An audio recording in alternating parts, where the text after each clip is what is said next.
عليكم. اليوم راح ندير لكم تحلية الفراز اللي راهي مدايرة حالة، راح نديرها لكم على طريقتي مبسطة وتجي بزاف بنينة.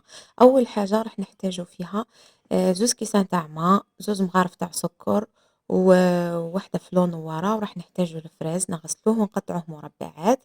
نجيبو كاسرونة نحطو فيها هداك السكر، ونحطو فيها الزوز كيسان تاع الماء، هذه أول خطوة راح نديروها، ونحطو فيها الباطة كاملة تاع فلو نوارة، هذا الغاز تاع الفراز، نخلطوها مليح بارد في بارد، ونحطوها فوق النار، نبقاو نحركو فيها حتى نشوفوها ولات شغل تماسكة هكا.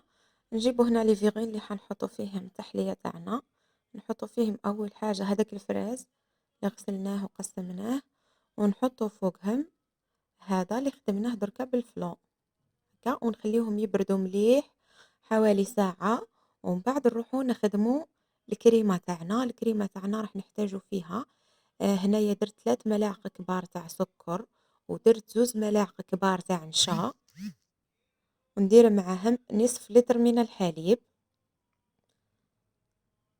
نصف لتر من الحليب، 2 مغارف كبار مليانين مليح تاع نشا، و3 مغارف تاع سكر، وباطة تاع فلو نوارة، هذا تاع الفراز. نخلطوهم مليح بارد في بارد، ونحطوهم فوق النار، نبقاو نخلطو فيهم حتى يعقد الخليط تاعنا. شوفوا هنايا بعد ما جمدت لنا هذيك الطبقة الأولى اللي خدمناها حتى تجمد مليح، باش نحطو لها الطبقة الثانية. نجيو نبداو نحطو طبقة ثانية، نخليوها تبرد شوي طبقة ثانية، وباش نحطوها هكا واحد 2 دقايق هكاك، ومن بعد نحطوها من الفوق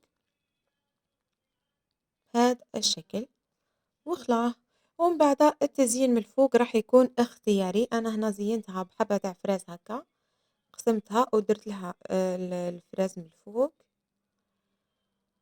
ودرت لها وسي هذيك الاوراق الذهبية، اختياري التزيين هنا، ودرت لها هذه الحلوى تاع الفراز بعدا.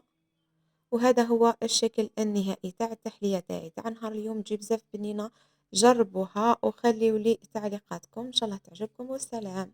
قلب بالحق تعلق، وبغار حراء تألق، يبكي يسأل خالقه، فأتاه الوحي فأشرق.